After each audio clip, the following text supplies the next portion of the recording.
एक बात और, जैसे अभी हमने सुना कि सरल चित्त ठाकुर जी को प्रिय है, ऐसे ही सत्य आचरण करने वाला भी ठाकुर जी को बहुत प्रिय है। एक सत्य के प्रति आचरण की भावना चित्त में लाओ। जैसे आजकल बच्चे चैलेंज देते हैं अपने आप को, 30 डेज चैलेंज, 60 डेज चैलेंज, ऐसे चैलेंज करते हैं। बोले उतने दिन हम ये काम बेनागा होके करेंगे, उसको सोशल मीडिया पे डालते हैं। फिर आप 30 डेज चैलेंज लो, 30 दिन का एक चैलेंज ले लो, क्या झूठ नहीं बोलेंगे। एक चीज समझ लीजिएगा, जैसे ही आप ये चैलेंज लोगे ना, सबसे पहले ठाकुर जी कमर कसेंगे, रुक जा बेटा मैं आऊं, रुक। ऐसे ऐसे कारनामे ठाकुर जी आपके सामने प्रकट कर देंगे कि आपको झूठ बोलना ही पड़ेगा। पर अगर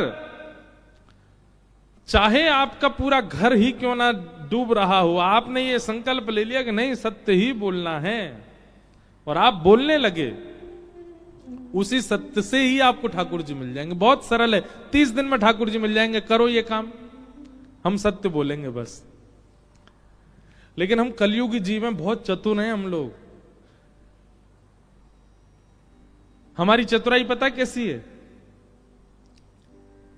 जिस दिन हमको लग रहा होगा कि आज सत्य बोलने से हमारा घर लुट जाएगा, हम उस दिन कह देंगे आज तो हमारा मौन है, हम बोलेंगे ही नहीं, चुप हैं।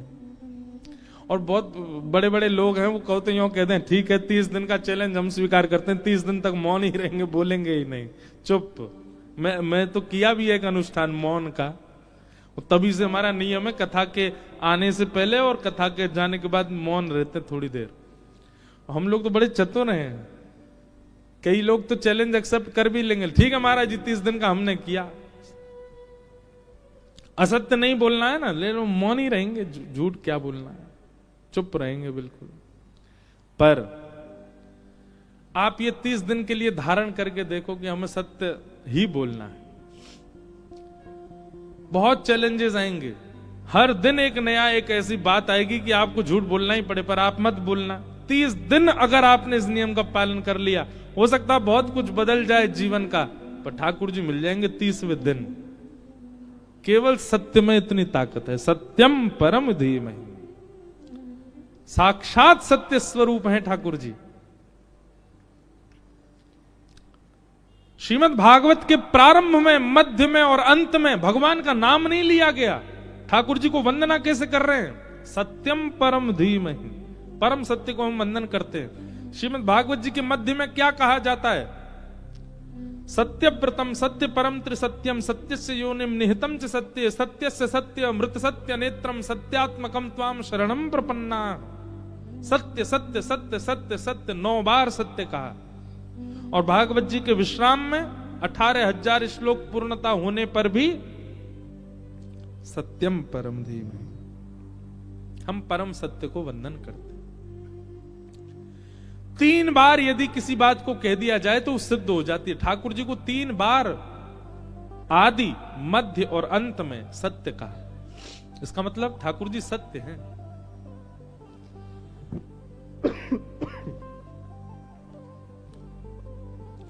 कोई सत्याचरण का नियम बना ले, मिल जाएंगे ठाकुर जी उसको।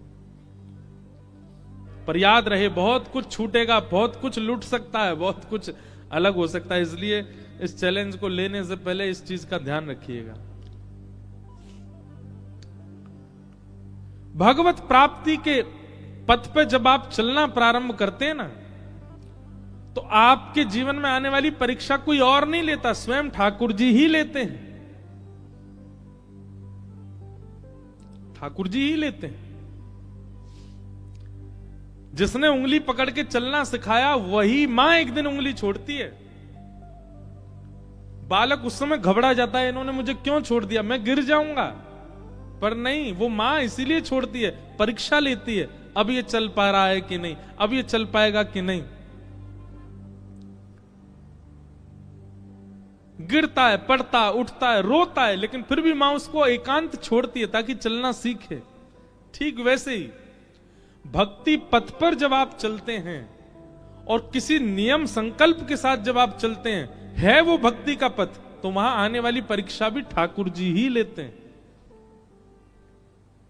आपको और सुदृढ़ बनाने के लिए।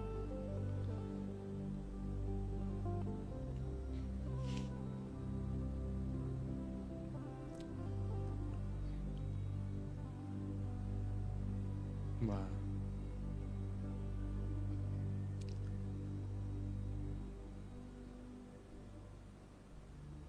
हमारे ब्रज में एक भाव गाते हैं, प्रेम नगर की डगर है कठिन रे, बटोही न करना बसेरा, पग बढ़ा हो न जाए अंधेरा, पग बढ़ा हो न जाए अंधेरा। हम भले ही एक भागवत वक्ता के पुत्र हैं, पर हमने भी जब नियम लिया ना कि हम कथा करेंगे, मित्रों की संख्या कम होती चली गई, प्रियजनों की संख्या कम होती चली गई। कहां तक कहें, किसी को बुरा लगेगा इसलिए स्पष्ट तो नहीं बोलेंगे, पर परिवार में भी कई बच्चे, कोई चार्टर्ड अकाउंटेंट है, कोई डॉक्टर की तैयारी कर रहा है, कोई कुछ कर रहा है, वो लोग भी ऐसे देखते थे ये तो क्या कथा करेगा।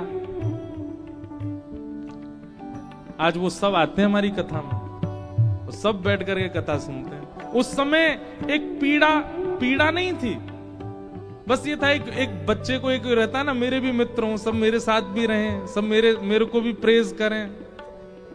हमारे परिवार के कई बड़े लोग, दूर के रिश्तेदार, वो भी कभी व्यंग में कह देते थे, अरे बेटा पढ़ लिख लेते, यूनिवर्सिटी जाते, कॉलेज जाते, क्या किस चीज में लग गए। हमें ये लगता, मैंने ये पढ़ाई नहीं है क्या?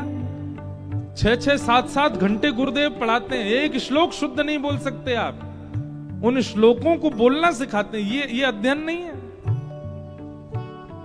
आज यूनिवर्सिटी कॉलेज के बच्चे कथाओं में आते हैं और जो समाधान उनको वहां नहीं मिल पाया वो कथा से लेकर के जाते हैं और अपना जीवन संभालते हैं। प्रारंभिक भक्ति के पथ में संकट तो आता है, सबको देखना पड़ता है, बस उस समय घबराओ नहीं। हमने शिखा रखी, स्कूल जाते थे, चोटी रखते, बच्चे खींचते थे, तो मैं अपने पिताजी से एक दिन रोते रोते बोला इसको कटवाओ, सब बच्चे खींचते हैं। हमारे पिताजी ने नहीं काटने दी, बल्कि अगले दिन से तिलक लगा के भेजने लगे, ले श्री लगा के जाओ। बच्चे छेड़ते, बिंदी लगा के आता है, बिंदी लगा के आता है, ऐसा बोलते थे। मुझे याद है बहुत पीड़ा होती थी, लेकिन उसको छोड़ा नहीं, करते रहे करते रहे करते रहे करते रहे। कोई अभिमानवश नहीं बोल रहा हूं, आपका आपके बच्चों का विश्वास बढ़े इसलिए बोल रहा हूं। अपने स्कूल में चीफ गेस्ट बन के जाते हैं अब हम अपने स्कूल के कार्यक्रमों में। मैंने कहा ये वही स्कूल है जहां बच्चे चोटी भी खींचे, जहां पे, जबकि हमारे स्कूल ने हमको बहुत कुछ दिया, पर सब ये भाव तो सब बच्चे कुछ ना कुछ अनुभव करते हैं। आज वही परिवार के लोग कथा में बैठते हैं तो नेत्रों से आंसू झरने लगते हैं, हमारो लाला ऐसी कथा करे, हमारो लाला ठाकुर जी के समीप ले जा रहे है। मैंने कहा आप तो कह रहे थे कि यूनिवर्सिटी जाओ, इस सब में क्या रखा, पंडिताई क्या करोगे। तो ये चीज तो अनुभव की है कि भक्ति के पथ में प्रारंभिक समय में बहुत कठिनाइयां देखनी पड़ी। हमने शायद इतनी नहीं देखी होंगी, पर फिर भी बहुत देखी। लेकिन पग बढ़ा हो न जाए अंधेरा,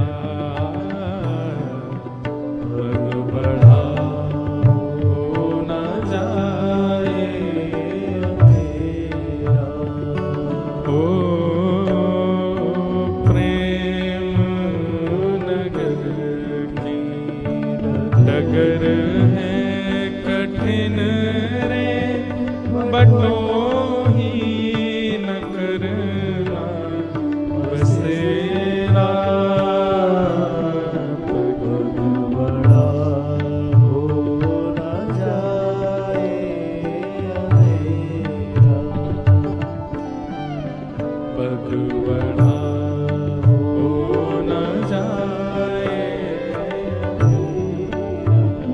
बहुत अच्छी बात है। क्या?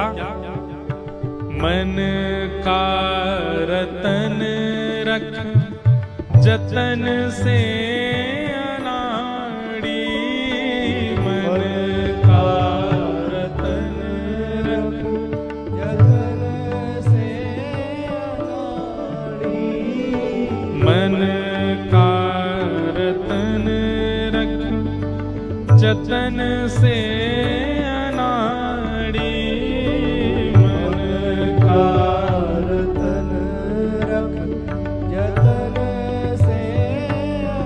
क्यों? यहाँ के चोरों की बस्ती है भारी, यहाँ के चोरों की बस्ती है भारी। मन के चोर हैं सब। पूरी दुनिया केवल किस लिए? आपके मन को चुराने के लिए बैठी है। कभी कोई गायक चुरा लेता है, कभी कोई एक्टर चुरा लेता है, कभी कोई पिक्चर चुरा लेती है, कभी कोई व्यक्ति चुरा लेता है, कभी कोई स्त्री चुरा लेती है, कभी कोई पुरुष, कभी कोई खाने की वस्तु, कभी कोई शहर, कभी कोई देश, सब चुरा रहे हैं आपके मन को।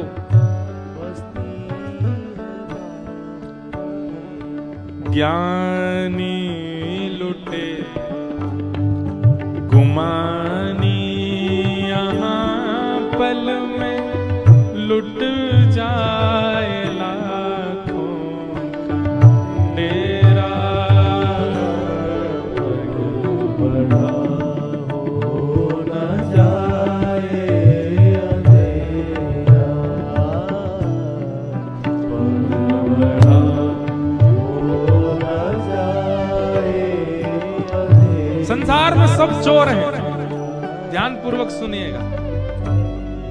द्वारिका की इस कथा में हमको पता नहीं एक अलग सी उमंग आ रही है, एक अलग सी लहर आ रही है। अब ये कितने दिन आएगी, कितने देर आती है, ये तो भगवान जाने।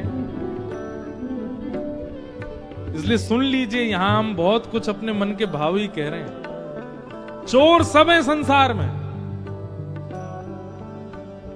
कभी कोई चुरा रहा है, कभी कोई चुरा रहा है, पर भैया वास्तविक में चोराग्रगण्य है द्वारिकाधीश। ये कथा किस लिए हो रही है? भाई चित्त को चुराया तो सब जगह जा रहा है, पर चित्त को वो चुराए जो चोरों का भी स्वामी है। ऐसा चित्त बन जाए कि वो चुराए उसको। और वो तभी चुराएंगे जब ठाकुर जी का एक स्वरूप है, पहले से चोरी हुई वस्तु को नहीं चुराते, नहीं चाहिए उनको। लेकिन हमारा मन तो बहुतों ने चुरा रखा। मुंबई के गेटवे ऑफ इंडिया ने चुरा रखा कई लोगों का मन। भेलपुरी ने चुरा रखा मन, बड़ा पाव ने चुरा रखा मन। गुजरात की क्या बनती है वो फेफड़ा, फाफड़ा फेफड़ा नहीं, फाफड़ा, फाफड़ा। और हिंदू आगे नहीं बताऊंगा, और भी 2-3 आ गए थे याद। उसने चुरा, कई लोगों को सुबह सुबह उठते ही वही चाहिए। क्यों? मन चुरा रखा है। पर भैया इतनी जगह मन जब चोरी हो चुका हो तो ठाकुर जी की दृष्टि नहीं पड़ती। इसलिए हम मंदिर में जाते हैं, हमको ठाकुर जी ऐसे ही दिखते हैं, ना हिलते, ना डुलते, ना नैन मटकाते, ना सिर झुकाते। क्यों? ठाकुर जी को इंटरेस्ट ही नहीं है आपके मन में। क्यों? पहले से ही चोरी करवा रखा है आपने। कथा में आओ, गुरुजनों के पास जाओ। गुरुजन क्या करेंगे? सारे चोरों से, जहां जहां आपका मन चोरी हो गया, सब जगह से छीन लाएंगे, सब जगह से लेकर के आएंगे। और जो जो आपकी चोरी हुई है हृदय की, वो सब वापस ला करके आपको दी जाएगी और कहेंगे अब जाओ। और फिर उसके बाद जब जाओगे तो जैसे मीराबाई को चतुर्भुज ठाकुर जी थोड़ी पे हाथ धरे दिखे द्वारिकाधीश, जैसे रामदास बोढ़ाना को ठाकुर जी अपनी पोटली उठा के कमर पर टांगते भय चलते भय दिखाई दिए, वैसे दिखने लग जाएंगे। ये कथा किसके लिए है?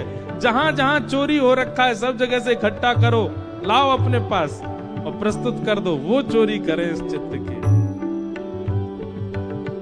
ज्ञानी लुटे